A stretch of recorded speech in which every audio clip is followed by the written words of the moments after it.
देखो आज हम लोग इतिहास का, किताबें पहले खोल लो तुम लोग। आज इतिहास का फर्स्ट चैप्टर आप लोग को पढ़ाया जाएगा, ठीक है। फर्स्ट चैप्टर का नाम है पाठ 1 का यूरोपीय शक्तियों का भारत में आगमन। यूरोपीय शक्तियाँ जो कि भारत में आई, ठीक है। अब यूरोपीय शक्तियाँ में फ्रांस के लोग, पुर्तगाली, ठीक है, डच और फिर ब्रिटिश, तो ये आए भारत में। कैसे आए, पहले कौन आया, ये सारी चीज़ें हम लोग आज जानेंगे, बेस उसका। तुम लोग ये जानते हो हम लोग आज़ाद कब हुए? 1947। हम लोग 15 अगस्त 1947 को आज़ाद हुए। यानी हम गुलाम रहे होंगे। यस, हम गुलाम रहे होंगे। कोई हमारे गुलामी का मतलब क्या है? अंग्रेजों के हम गुलाम थे, ये कहा जाता है। हम आज़ादी पाए, ये भी आप जानते हो। लेकिन अंग्रेजों ने हमें गुलाम कैसे बना दिया? गुलामी का क्या मतलब है? मैम वो लोग हमको अपने इशारे पे नचाते थे। हाँ, इशारे पे नचाने का मतलब, ये जैसे मुहावरा बता रही, इशारे पे नचाना, तो ये मतलब नहीं इशारा करते थे हम डांस करते थे, ये नहीं, ये मुहावरा है। इसका मतलब कि सारे रूल एंड रेगुलेशंस किसके थे? अंग्रेजों के थे। हम अपनी मर्जी से न तो अपना नेता चुन सकते थे, न तो अपने और जो बड़े काम है वो कर सकते थे। सारी चीजों में अंग्रेजों का नियम कानून चलता था, ठीक है। तो जब अंग्रेज नियम कानून बनाएंगे तो किसके हित में बनाते थे? अपने हित में। वो अपने हित में। अंग्रेज आए क्यों, या अंग्रेज से पहले जो भी शक्तियां आई, डच है, पुर्तगाली है, वो क्यों आए?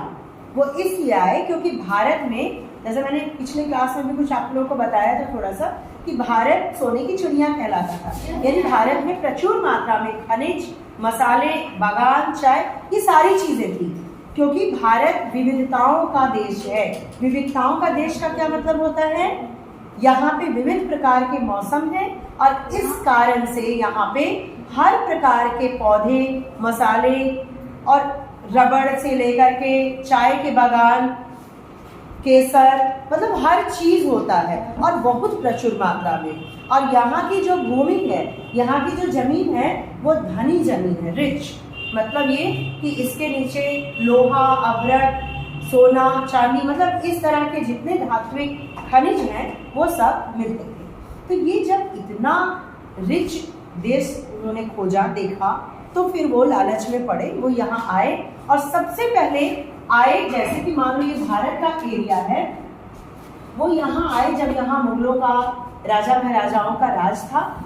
यहाँ पे वो अपने देश के कुछ आकर्षक चीजों को लेकर आए। आकर्षक चीजें कैसे? जैसे आपके घर कोई आता है मेहमान और आपके लिए सुंदर सा खिलौना लेके आए, तो आपका जो मन है उसके प्रति क्या हो जाता है? थोड़ा सा विनम्र हो जाता है ना, आकर्षित, कि चलो इनको अच्छा अच्छा खाना दिया जाए, उनको घर में रखा जाए। जो रिश्तेदार आपके लिए खिलौने लेके आते हैं, आप सोचते हो ना वो बार बार आए और मेरे यहाँ रुके भी। होता है ना मन में। ये इंसानी स्वभाव है। तो ये जो आए थे बाहर के देशों से, हमारे यहाँ मेहमान बन के ही आए थे, लेकिन कुछ आकर्षक चीजें हमारे राजा महाराजा और बादशाहों के लिए लेकर के आए, ठीक है। इससे क्या हुआ कि यहाँ के जो राजा है, पहले तो ये मेहमान की तरह आए, उसके बाद इन्होंने ये कहा कि हमें यहाँ पे एक एरिया दे दो और हम वहाँ पे अपनी दुकान खोलेंगे या अपने कारखाने स्थापित करेंगे, ठीक। कारखाने स्थापित करेंगे, क्यों? क्या भारत वाले नहीं कर सकते थे? नहीं, कुछ तकनीक जो है, ये तकनीक लेके आए थे, टेक्नोलॉजी, जो कि विदेशों में थी, यूरोपीय देशों में थी। यानी कि हमारे यहाँ चरखे चलते थे और मोटा सूत काता जाता था, वो बहुत महीन कपड़े बना लेते थे।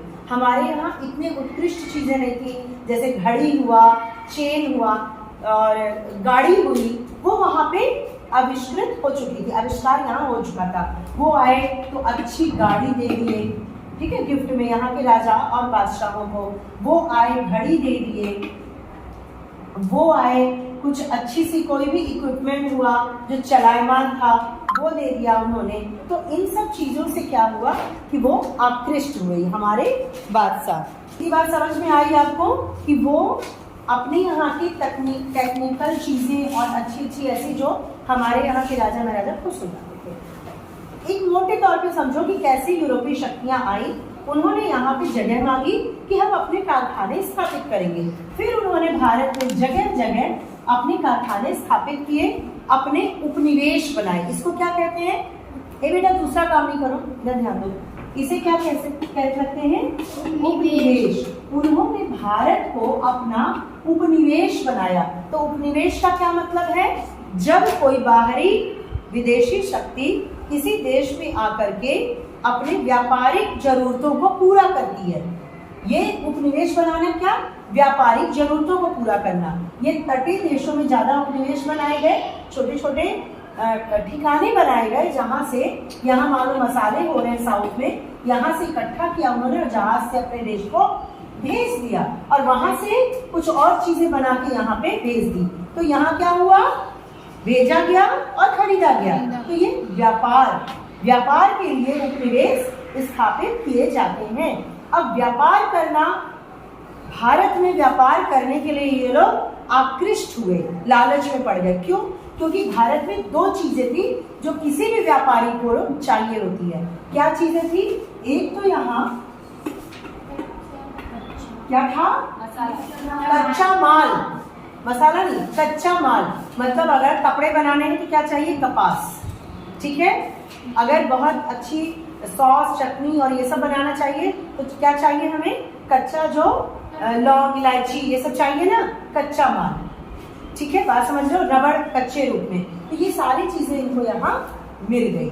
और दूसरा, ये कच्चा माल जो है अपनी फैक्ट्रियों में बना के बेचेंगे कहाँ? तो हमारे यहाँ बहुत अच्छा बाजार भी मिल गया। समझिए बात को। आप अगर कोई धंधा स्थापित करने जा रहे हो और कच्चा माल आपके घर के बगल से मिल जाए और वहीं पे वहीं बाजार में मिल जाए, खरीदने वाले भी, तो इससे अच्छी क्या बात है? कहीं जाने की आवश्यकता है? नहीं। तो ये जो ब्रिटिश सरकार या फिर जो यूरोपीय शक्तियां थी वो हमारे देश में आई, कहीं भैया कच्चा माल तो यहीं से मिल जा रहा है और हमें बना रहे हैं, अपनी फैक्ट्री हमने लगा ली और इस फैक्ट्री में जो बन के निकल रहा है उसके लिए बाजार भी यहीं मिल जा रहा है। क्योंकि भारत में आबादी थी, श्रम प्रधान देश तो हमेशा से रहा है। बात समझ रहे हो? तो यहाँ पे उनको ये दोनों चीजें जब मिल गई तो वो यही बस गए, बसते बसते बसते। और फिर कुछ हमारे यहाँ के फूड की वजह से वो यहाँ पे पूरा कैप्चर कर लिया उन्होंने। भारत को उन्होंने अपना दास बना लिया, यानी कि यहाँ पे वो राज करने लगे और उन्होंने लगभग 200 साल तक राज किया। क्लियर? मोटे तौर पे समझ में आया? उसके बाद जब बहुत ज्यादा किसी को दबाया जाता है तो फिर विरोध शुरू हो जाता है। धीरे धीरे विरोध शुरू हुआ। 100 साल की लड़ाई के बाद हम लोग 1947 में फिर से सत्ता, भारत सरकार अपनी सरकार बनी, लोकतांत्रिक देश घोषित हुआ, अपना संविधान बना जो कि आज तक चल रहा है। एक नियम जो कि भारत का स्वयं का है। अब हमारे देश में क्या है? लोकतंत्र या राजतंत्र? लोकतंत्र, ठीक है। इतनी कहानी समझ में आई। अब हम लोग एक एक करके घटना देखेंगे कि यूरोपीय शक्तियां कैसे भारत में आई।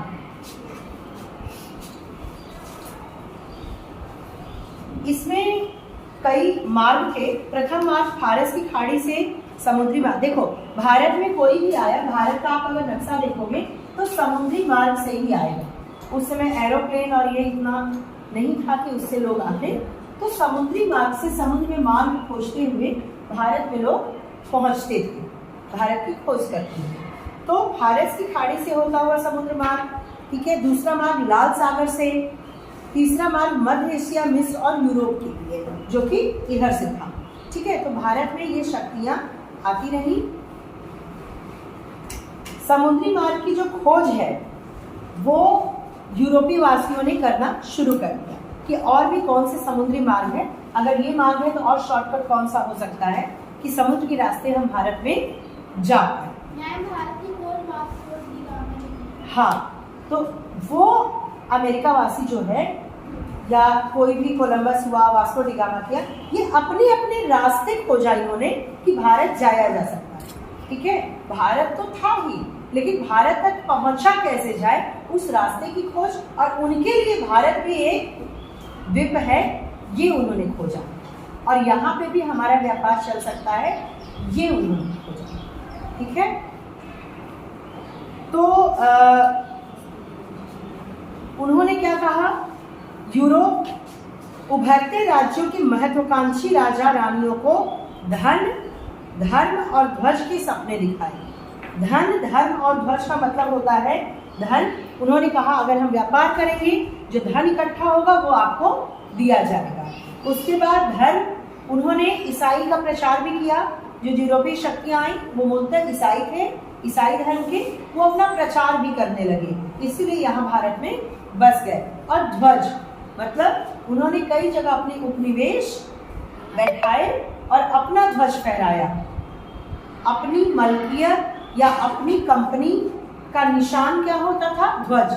जैसे भारत का इस समय तिरंगा है ना, ऐसे तुम लोग अलग अलग देशों का देखोगे, अलग अलग तिरंगा ध्वज होता है, अलग अलग झंडे होते हैं, अलग अलग निशान होते हैं उनके, तो इसको कहते हैं ध्वज, झंडा या ध्वज।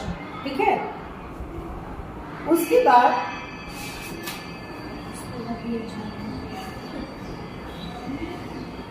एक चीज है, एक वर्ड है कुतुबनुमा।